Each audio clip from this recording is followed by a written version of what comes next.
Sir हम लोग Bankipur bypoll के बारे में बात कर लेते हैं। बिहार की सबसे हाई प्रोफाइल पॉलिटिकल बैटल बन गया है अभी ये। बीजेपी ने राष्ट्रीय अध्यक्ष नितिन नवीन के करीबी जो हैं वो कायस्थ फेस अभिषेक कुमार पर दाव लगाया है और आरजेडी ने पिछली रनर अप जो रेखा गुप्ता है उनको फिर से मौका दिया है और इस बार जनसुराज के संस्थापक प्रशांत किशोर खुद मैदान में हैं और इस सीट पर 14% कायस्थ, 9% वैश्य और 7% भूमिहार जाति के वोटर्स हैं, 7% ब्राह्मण और 5% राजपूत और 8.04% एससी वोटर्स हैं। ऐसे में सिर्फ कैंडिडेट नहीं बल्कि कास्ट इक्वेशन, ऑर्गेनाइजेशन स्ट्रेंथ और वोट कंसोलिडेशन तय करेगा कि बांकीपुर का किला किसके नाम होगा। खैर, ऐसे में जो कायस्थ, वैश्य और सवर्ण वोटों पर जिस ऐसे चर्चा हो रही है कि बांकीपुर में ये अहम रोल जो है वो प्ले करेंगे, तो आपको सर क्या लगता है, क्या सारी पार्टी से जिस तरह से उम्मीदवार अब तो उतर गए हैं, तो बांकीपुर का ये मुकाबला जो है वो त्रिकोणीय होने जा रहा है या लड़ाई जो है वो दो दलों या दो नेताओं में साफ साफ दिख रही है कि किसके पक्ष में बैठेगा सियासी समीकरण? तो मतलब मैं कह रहा था कि 1990 से बिहार की राजनीति में विशेषकर पटना की जो 4 विधानसभा सीटें हैं शहरी, जिसमें अब आता है पटना साहिब, कोबरार, बांकीपुर और बीना। पहले परिसीमन जो 2009 में हुआ उससे पहले ये चारों सीटें 3 विधानसभा सीट के अंतर्गत आती थी, पटना पूर्व, पटना मध्य और पटना पश्चिम।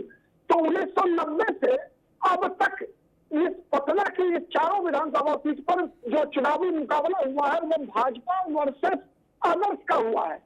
ठीक है, भारतीय जनता पार्टी के समर्थन में या भारतीय जनता पार्टी के विरोध में ही वोट डाले जाते रहे हैं। पटना मध्य से आपको पता है कि इन तीनों विधानसभा सीट पर भारतीय जनता पार्टी के कद्दावर नेताओं में से सुशील कुमार मोदी, नंद किशोर यादव ऐसे विधायक हुआ करते थे। पटना पूर्व से जो पटना साहिब के रूप में जाना जाता है नंद किशोर यादव, पटना मध्य जो अब कुम्हरार विधानसभा सीट के रूप में जाना जाता है यहाँ से सुशील कुमार मोदी, और पटना पश्चिम से नितिन नवीन के पिता पहली बार 1995 में जीते थे। इसके बाद से भारतीय जनता पार्टी कभी भी कोई चुनाव नहीं हारी है पटना की उन 3 सारी विधानसभा सीटों पर, जो अब 4 सीटों में विभाजित हो चुकी है। एक नई सीट और दीघा बन गई है इन्हीं 3 विधानसभा सीटों को विभाजित करके। ठीक है, जहां 2 परिसीमन के बाद भी देख लीजिए, बांकीपुर विधानसभा सीट पर जो नितिन नवीन लगातार 4 चुनाव जीते, 10, 15, 20 और 2025 का अब मार्जिन देखिए आप बच रही। ठीक है, इसीलिए इस सीट पर यह कल्पना करना कि बीजेपी हारेगी, तो बीजेपी अगर हारेगी तो यह बहुत बड़ा चमत्कार होगा। यह वैसा ही चमत्कार होगा कि अगर जिस प्रकार से पूरे देश को चौंकाया कि भारतीय जनता पार्टी ने पश्चिम बंगाल में 200+ सीटें जीतकर सरकार बनाना बीजेपी का जितना बड़ा चमत्कार था, उतना ही बड़ा चमत्कार होगा अगर बांकीपुर में बीजेपी हार जाए तो। चाहे बीजेपी का उम्मीदवार कोई नहीं हो, कोई अंतर नहीं पड़ता है। मैत्री नंबर 1 बात। नंबर 2, जहां तक आपने कहा प्रशांत किशोर या फिर रेखा देवी और उर्फ रेखा गुप्ता की, देखिए पटना की इन चारों विधानसभा सीटों पर जाति के आधार पर वोट नहीं डाले जाते। आप ट्रेंड देखिए, यहाँ से मारवाड़ी भी चुनाव जीतते रहे हैं, यानी सुशील कुमार मोदी की कोई जातीय पहचान नहीं थी, कोई जातीय समीकरण नहीं हुआ करता था। पटना अब पूर्वी में जहाँ नंद किशोर यादव बीजेपी के टिकट पर चुनाव जीते, लगातार जीतते रहे, तो वहां पर उनकी जाति के लोग भी बीजेपी को वोट नहीं देते थे। उनकी जाति के लोग बीजेपी के खिलाफ वोट डालते थे, फिर भी नंद किशोर यादव चुनाव जीतते थे। तो ये जो 2, 4, 5 फैक्टर्स है, इन फैक्टर्स को अगर हम ध्यान में नहीं रखेंगे मैत्री, तो बांकीपुर को समझना मुश्किल होगा। रही बात प्रशांत किशोर की, तो मेरा तो मानना है कि 99% स्थिति यही बनेगी बांकीपुर में कि प्रशांत किशोर और रेखा कुमारी दूसरे नंबर की लड़ाई लड़ेंगे। कौन दूसरे नंबर पे आएगा, ये बिहार की राजनीति में पहला सवाल है। जो दूसरे नंबर पर आएगा वही भविष्य में बिहार में पहले नंबर पे आ सकता है।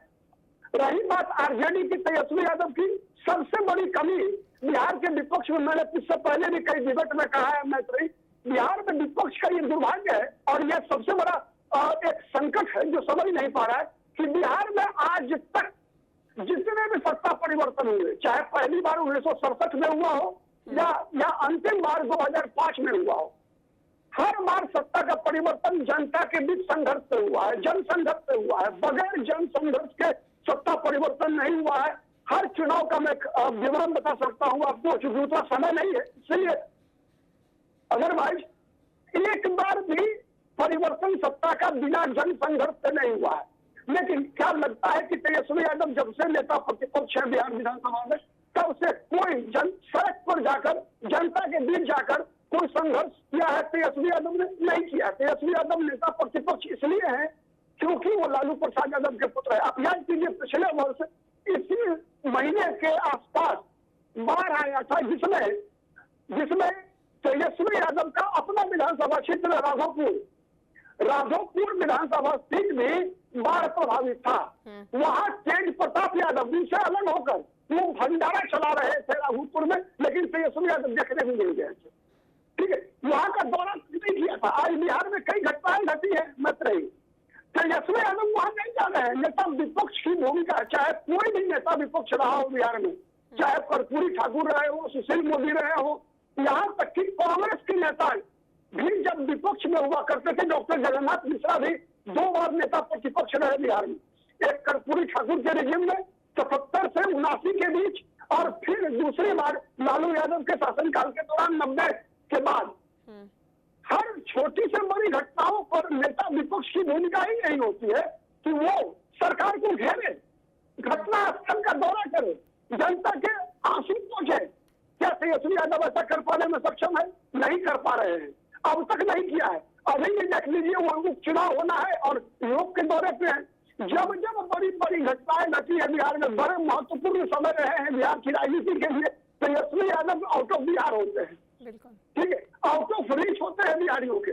तो लड़ाई बांकीपुर में प्रशांत किशोर को पता है एक रणनीतिकार के रूप में कि बिहार में पहले नंबर पे आने से पहले दूसरे नंबर की लड़ाई लड़नी है, और दूसरा नंबर पर कौन होगा इसकी लड़ाई है, और ये लड़ाई तय करेगा बांकीपुर। अगर प्रशांत किशोर को चमत्कार करने में सक्षम होंगे, अगर रेखा कुमारी को तीसरे नंबर पे धकेलने में सक्षम होंगे अगर प्रशांत किशोर, तो यकीन मानिए इसका दूरगामी असर पड़ेगा। क्योंकि बिहार में एक बड़ा वोट बैंक है जो भाजपा विरोधी वोट बैंक है, वही तेजस्वी यादव की भी ताकत है, वही कांग्रेस की भी ताकत है, और उसी वोट बैंक पर निशाना है प्रशांत किशोर का भी, जो किसी भी कीमत पर भारतीय जनता पार्टी को हराना चाहता है। वो वोट उसको मिलता है नई बिहार में, चाहे वो आम चुनाव हो चाहे उपचुनाव हो, जो बीजेपी के कैंडिडेट को हरा सकता हो। क्योंकि अब आप कहेंगे कि कौन आरजेडी को हराने वाले को मिलता है आरजेडी विरोधियों का वोट, तो क्योंकि आरजेडी अब फैक्टर नहीं है, बाकी तो यकीनन नहीं है फैक्टर। ठीक है, तो ऐसी स्थिति में दूसरे नंबर की लड़ाई है। अगर प्रशांत किशोर अगर जीत जाए तो वो पश्चिम बंगाल जैसी घटना होगी, चमत्कार होगा। ठीक है, अगर कुछ ऐसा हो गया है तो यकीन मानिए बिहार की राजनीति बदल सकती है। और अगर दूसरे नंबर पे भी प्रशांत किशोर आएंगे तो आरजेडी के अभियान को धक्का लगेगा, इसलिए कि बिहार में जो एंटी बीजेपी वोटर है उसके मन में एक धारणा बनेगी कि नहीं, प्रशांत किशोर भी बीजेपी को चुनौती दे सकते हैं, और ये बड़ा खतरा होगा तेजस्वी यादव के लिए। आज भी तेजस्वी यादव अगर नेता प्रतिपक्ष है तो उसमें सबसे बड़ी भूमिका मुस्लिम वोट बैंक की है। जिधर मुसलमान जाता है वही बीजेपी के मुकाबले आता है, और मुसलमानों को प्रशांत किशोर से कोई परहेज नहीं है। ये हमने देखा है 2025 के विधानसभा चुनाव से पहले जो 4 विधानसभा सीटों का उपचुनाव हुआ था, जिसमें इमामगंज, बेलागंज जैसी विधानसभा सीटों पर उपचुनाव हुआ था, याद कीजिएगा मंत्री, उस समय में हम लोगों ने चर्चा किया था कि प्रशांत किशोर से मुसलमानों को परहेज नहीं है। मुसलमानों को मुसलमानों की आबादी के अनुसार टिकट देने की बात प्रशांत किशोर किया करते थे, तो वो क्रम एक बार फिर से आगे बढ़ सकता है। कई ऐसी चीजें हैं जो सबको निर्भर करेगा बांकीपुर विधानसभा चुनाव के परिणाम पर।